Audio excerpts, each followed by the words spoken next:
Nothing changed the moment Annabelle arrived. That is the detail most often lost in retellings. There was no sound, no sensation, no immediate sign that anything unusual had entered the space. The apartment remained the same. The routines remained intact.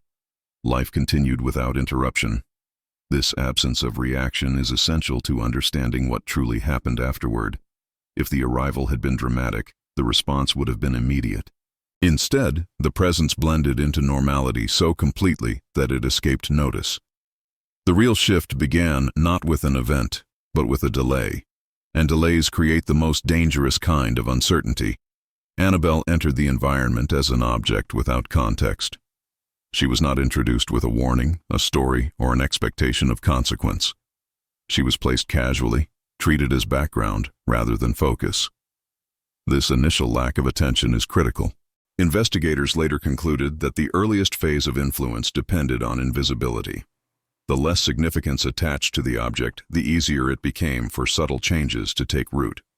There was no reason to observe closely, no reason to question placement, position, or presence. This is where the sequence truly began, not with fear, but with disregard. The first deviations were minor enough to be dismissed automatically. The doll was not where it had been left. At first, this was attributed to memory. Objects are misplaced every day. Human recall is unreliable. The mind prefers simple explanations, especially when alternatives feel irrational. Annabelle appeared in different rooms, sitting upright when she had been left lying down, positioned in ways that seemed odd but not alarming. These moments did not provoke investigation. They provoked rationalization. Rationalization allowed the pattern to continue without interruption. As days passed, the deviations became more consistent. The doll's movement followed no obvious logic, yet it followed repetition. Investigators would later emphasize this distinction. Randomness lacks structure. Repetition creates expectation. Expectation alters perception. Once repetition is noticed, attention shifts. Attention changes conditions. At this stage, the changes were still too subtle to inspire fear. They inspired curiosity at most. Curiosity did not feel dangerous. It felt manageable.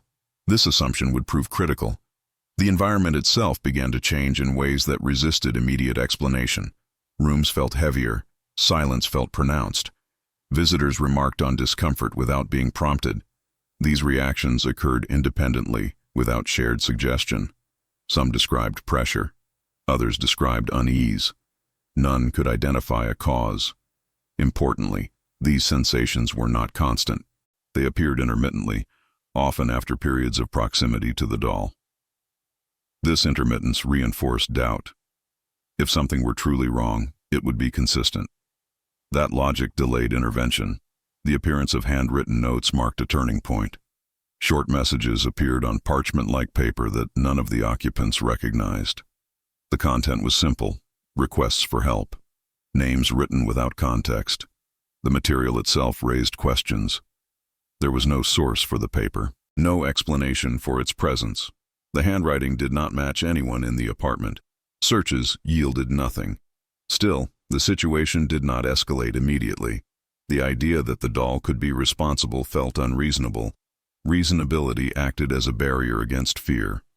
That barrier remained in place longer than it should have. Investigators later identified this phase as the most consequential. Before fear enters a situation, boundaries are porous. Actions are taken casually. Decisions are made without considering risk. Once fear appears, behavior changes. In the period after Annabelle arrived, but before fear emerged, the environment was most vulnerable. The absence of alarm created opportunity. This is where influence took hold quietly, without resistance. The first physical incident occurred suddenly and without warning. A visitor experienced paralysis during sleep, accompanied by a sensation of pressure and the perception of the doll's presence. Upon waking, unexplained marks were found on his body. There was no evidence of intrusion, no sign of struggle. The injuries healed unusually fast, leaving confusion alongside fear. This moment altered the atmosphere permanently.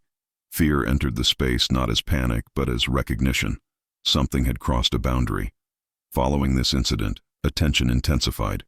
The doll was no longer background, it became central. This shift mattered. Investigators would later note that the increase in attention coincided with escalation. The more the object was discussed, observed, and questioned, the more pronounced the effects became. This correlation would shape the entire understanding of the case. Annabelle did not respond to belief. She responded to engagement. The decision to consult a medium was made under the assumption that understanding would lead to resolution. The explanation provided that the doll housed the spirit of a deceased child, offered temporary comfort. It reframed the situation as benign. Compassion replaced caution. Permission was granted for the presence to remain. This moment stands as one of the most critical in the entire timeline. Consent altered conditions. Investigators later emphasized that permission need not be formal to be effective. Acceptance alone was sufficient. What followed was not immediate catastrophe, but acceleration. Activity increased. The environment grew oppressive. Fear became constant rather than intermittent. At this point, professional investigators were contacted. Their assessment was direct. No human spirit was involved. Human spirits do not attach themselves to objects. What was present was non-human, using the appearance of innocence to gain access. The doll was a conduit, not a vessel. Understanding what really happened after Annabelle arrived requires recognizing that arrival was not the event. Arrival was the beginning of exposure. Exposure altered behavior. Altered behavior altered conditions. The escalation that followed was not spontaneous. It was cumulative. Each dismissed sign, each rationalized deviation, each moment of curiosity contributed to a system that gradually moved out of balance. The danger was not hidden. It was underestimated. This first phase reveals the most important lesson of the case. Threat does not always announce itself. Sometimes it integrates. It waits for normalization. It relies on the assumption that nothing is wrong because nothing is obvious. Annabelle did not need to act decisively when she arrived. She needed only to remain unnoticed long enough for conditions to change. By the time those conditions were recognized, reversal was no longer simple. This is where the story truly begins. Not with arrival, but with what followed. And what followed was not a single event, but a sequence shaped by delay, doubt, and human tendency to explain away what feels inconvenient. Understanding this sequence is essential because every phase that came after was built on the foundation laid during these early, easily ignored moments. After attention shifted toward the doll, the environment began to change in ways that could no longer be ignored. What had once felt intermittent became patterned. Sounds at night followed no mechanical explanation. Objects appeared displaced with increasing frequency.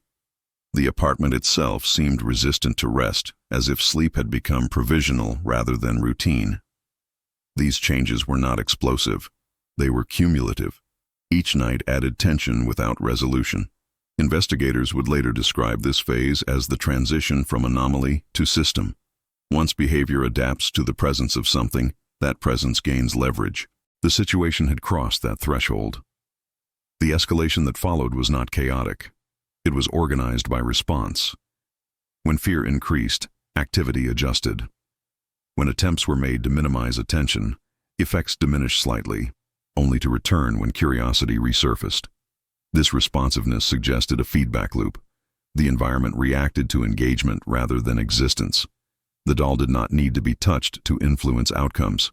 Proximity, discussion, and emotional focus were sufficient. This realization reframed every assumption about cause. The presence did not operate independently. It operated relationally. One of the most telling developments during this phase was the emergence of physical symptoms among those spending extended time in the apartment. Headaches, nausea, chest pressure, and sudden fatigue were reported with no medical explanation. These symptoms did not appear uniformly. They followed exposure patterns. Individuals who avoided the doll experienced fewer effects. Those who discussed it frequently, observed it closely, or attempted to understand it reported more. This inconsistency delayed medical concern while reinforcing investigative suspicion. The pattern suggested influence rather than illness. As fear stabilized into awareness, attempts were made to impose order. The doll was moved deliberately to test reaction. Each movement produced a response. When placed in one room, activity shifted there. When isolated, effects diminished but did not disappear. This spatial sensitivity suggested that location mattered less than intention. Movement itself was engagement. Engagement altered conditions. Investigators later concluded that testing behavior, even when cautious, constituted participation. The system responded accordingly. The presence of handwritten notes continued, but their significance changed. What once felt like communication now felt strategic. The messages appeared during moments of heightened attention, reinforcing engagement rather than resolving uncertainty. The content did not escalate. It remained simple. Requests for help, names, ambiguity. Ambiguity functioned as a lure. Clear messages invite response. Ambiguous ones invite interpretation. Interpretation sustains focus. Sustained focus, sustained influence. The notes were not demands. They were invitations. This phase also marked the beginning of social fragmentation. Conversations within the apartment became strained. Disagreements surfaced without clear origin. Emotional volatility increased. Investigators recognized this pattern as environmental influence rather than interpersonal conflict. When a shared space becomes psychologically unstable, relationships absorb the pressure. Individuals react differently. Some withdraw, others fixate. These divergent responses amplify tension. The presence did not create conflict directly. It destabilized the conditions that kept conflict contained. The decision to seek external explanation was driven by exhaustion rather than curiosity. The occupants wanted the situation to stop. This motivation is important. Seeking understanding is not the same as seeking control. The consultation with a medium offered a narrative that reduced fear by reframing the situation as compassionate. A child's spirit, a lost presence, a benign explanation for disruptive behavior. This narrative lowered defenses precisely when vigilance was most needed. Investigators would later identify this moment as a critical inflection point. Interpretation altered behavior. Behavior altered conditions. Granting permission for the presence to remain was not framed as consent to danger. It was framed as kindness. Kindness, in this context, removed boundaries. Boundaries had been informal, but they existed. Skepticism functioned as a barrier. Once skepticism was replaced by acceptance, engagement intensified. The system responded immediately. Activity increased. Physical effects became more pronounced. Fear returned, but this time it lacked distance. The presence was no longer something happening around the environment. It was something happening within it. The shift from curiosity to fear did not restore control. Fear narrowed options. Decisions were made reactively rather than strategically. Investigators note that this phase is where many cases lose stability. Once fear dominates, behavior becomes inconsistent. Inconsistency introduces variables. Variables increase unpredictability. Unpredictability benefits systems that adapt. The environment became reactive, mirroring the emotional state of its occupants. This mirroring reinforced the sense that something was responding rather than occurring. When professional investigators were finally contacted, the situation had already progressed beyond early containment. Their assessment was swift. The narrative of a child's spirit was rejected immediately. Human spirits do not require permission to attach to objects, and they do not benefit from fear. What was present exhibited non-human characteristics: strategic restraint, adaptive response, and exploitation of emotional states. The doll was identified as a conduit. The presence used it to anchor interaction. Removal was recommended not as a solution, but as a necessity. The act of removal marked another transition.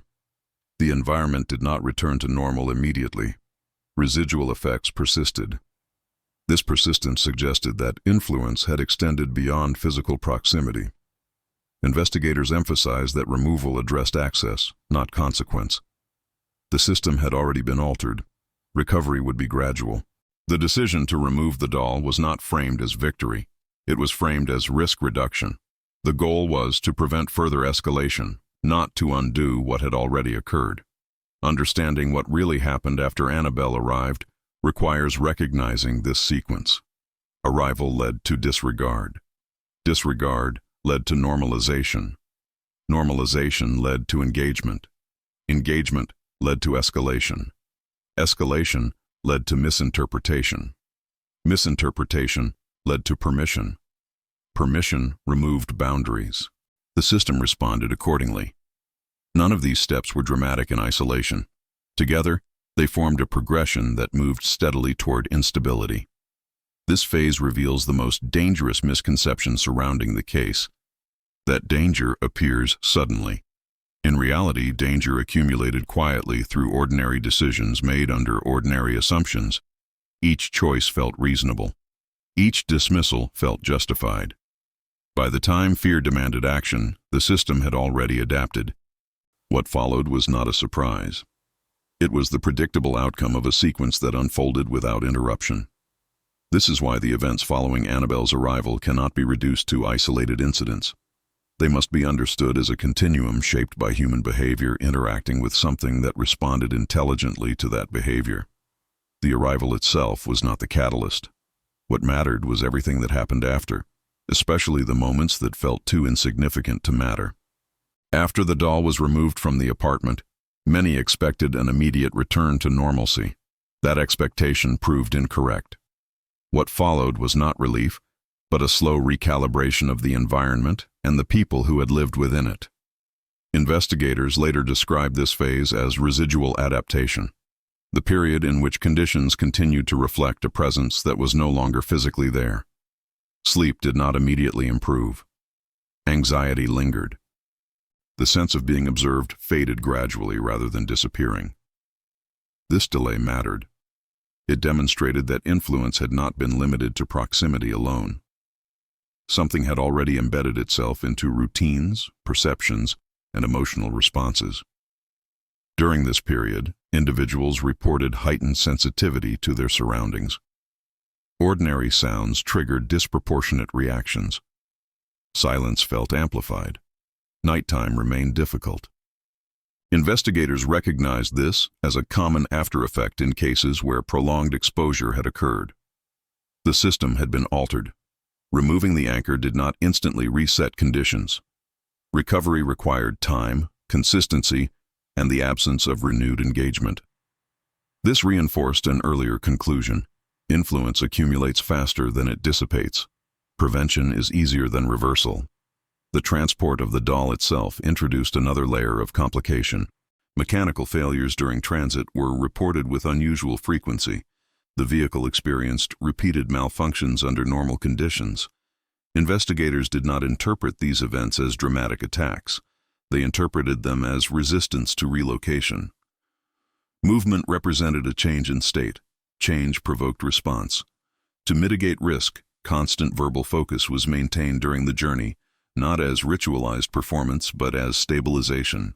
The objective was to complete relocation without escalation. The fact that such measures were deemed necessary speaks to the level of caution that had developed by this stage. Once relocated, the doll was placed in a controlled environment designed specifically to limit interaction.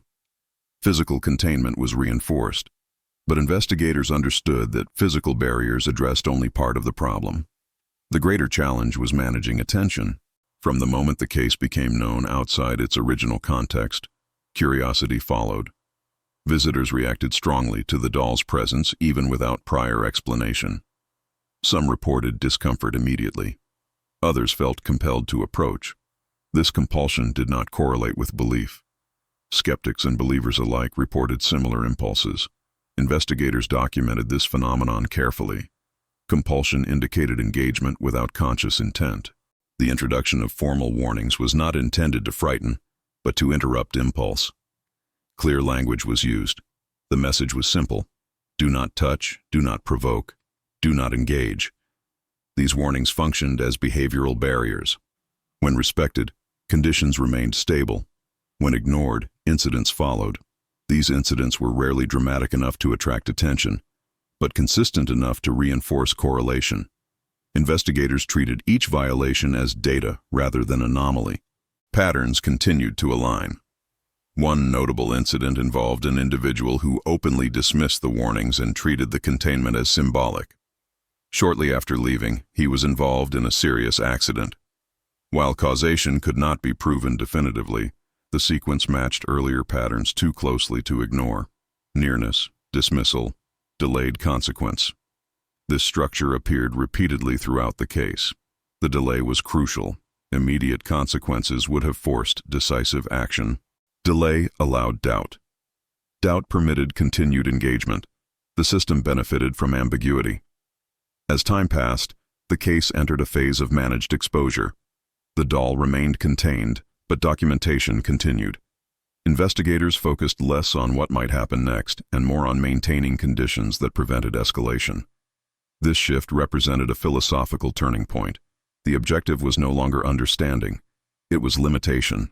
Understanding had already revealed enough to establish risk.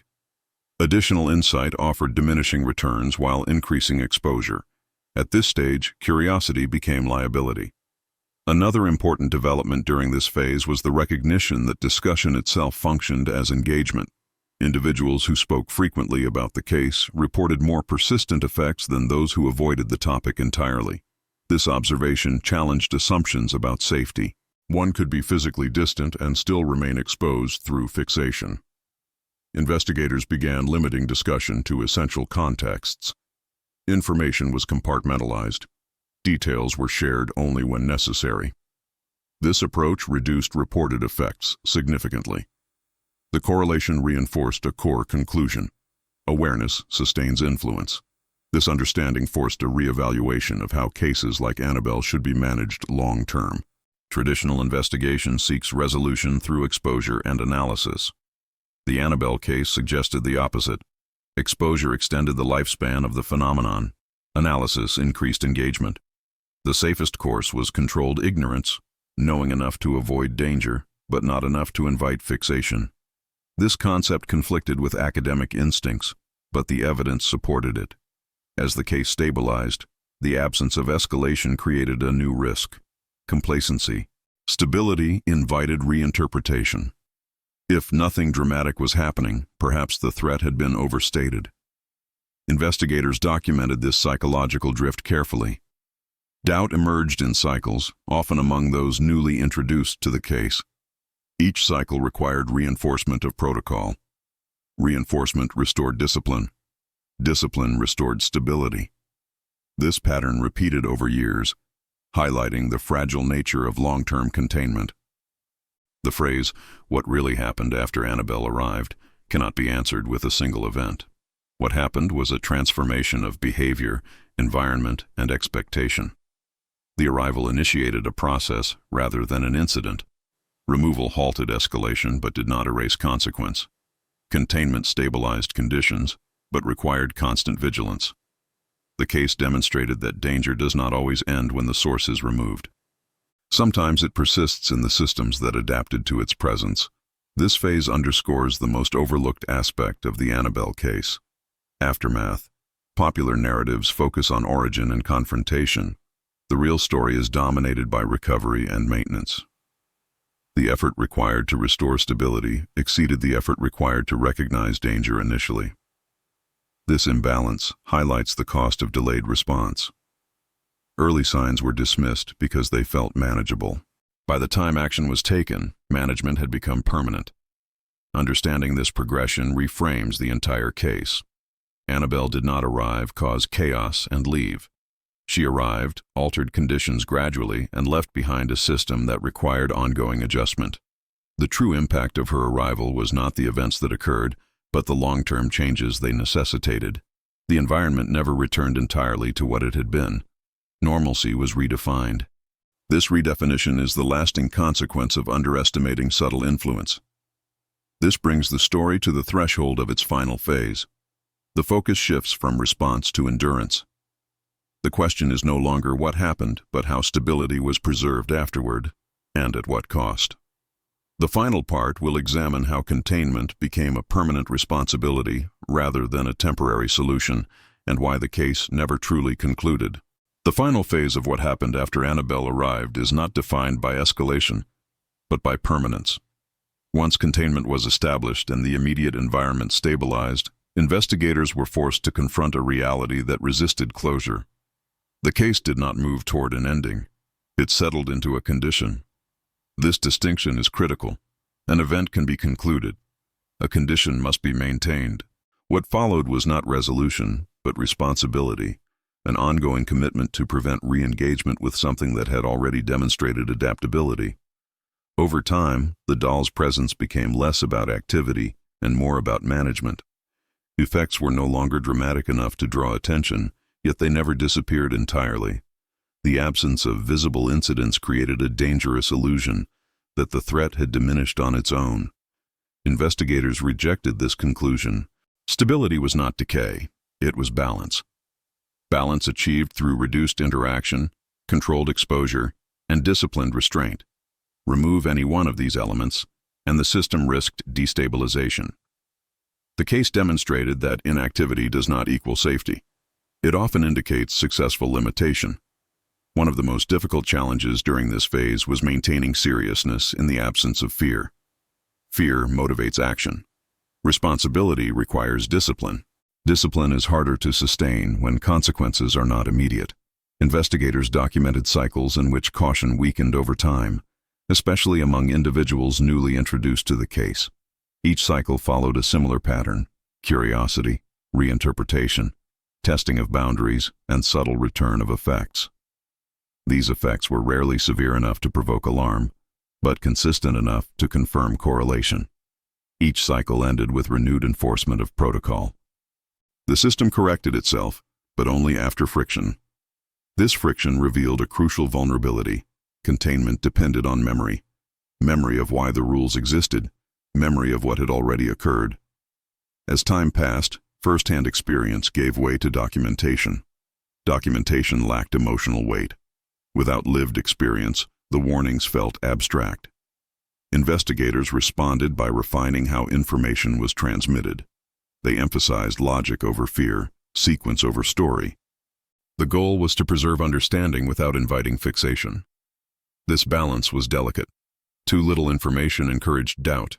Too much encouraged obsession. The case demanded moderation even in explanation. Another important realization during this phase was that the broader cultural narrative surrounding Annabelle actively undermined containment. As films and media amplified the story, the real mechanisms of risk were obscured. Public fascination reframed the doll as an object of spectacle rather than a system of interaction. Spectacle invites engagement. Engagement sustains influence.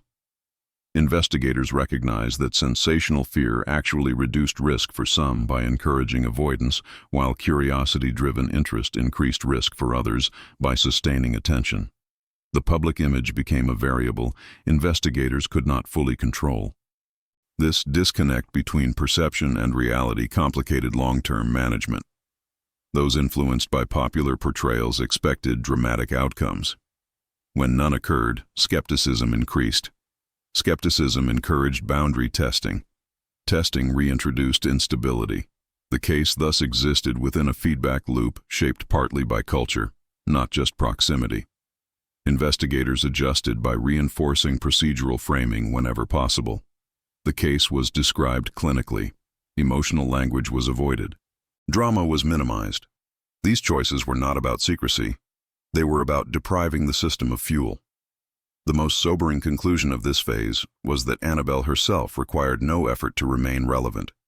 The system sustained itself through human behavior alone. Curiosity resurfaced naturally. Doubt cycled predictably. New individuals encountered the case without the context that produced caution. Each generation required re-education. This generational aspect transformed containment from a task into a legacy. Procedures had to outlast individuals. Responsibility had to be transferable. The case demanded continuity beyond personal involvement. This continuity forced investigators to abandon the idea of victory entirely. There would be no final act, no moment of release, no confirmation that the danger had passed. The only measurable success was the absence of escalation. The absence of escalation became the benchmark. Days without incident were not taken for granted. They were recorded as outcomes of discipline. The case inverted traditional expectations of progress. Progress did not mean change. It meant preservation. Understanding what really happened after Annabelle arrived requires accepting that arrival was only the beginning of obligation. The true impact was not confined to the apartment, the incidents, or the removal. It extended into years of vigilance, restraint, and procedural enforcement. The danger was never confined to the doll. It existed in the relationship between attention and influence. Managing that relationship required ongoing effort. The final lesson of this story is not about fear of the unknown, but about respect for limits that exist without spectacle. Annabelle did not demand to be confronted. She required not to be engaged. This runs counter to instinct. Humans seek understanding through interaction. The case demonstrated that interaction can be the very mechanism that sustains risk. Knowing when not to engage became the highest form of control available. What happened after Annabelle arrived was not a haunting that ended, but a system that had to be learned, maintained, and passed on. The absence of closure was not an oversight. It was the condition under which stability could exist. The case remains a reminder that some situations do not resolve themselves. They persist quietly, demanding discipline long after attention fades. This is why the story cannot be reduced to a moment or a confrontation. It is a continuum shaped by ordinary decisions made under ordinary assumptions. Annabelle did not arrive to disrupt reality violently. She arrived to integrate subtly, and what followed was not chaos, but the long, difficult work of keeping influence contained once it had already taken root.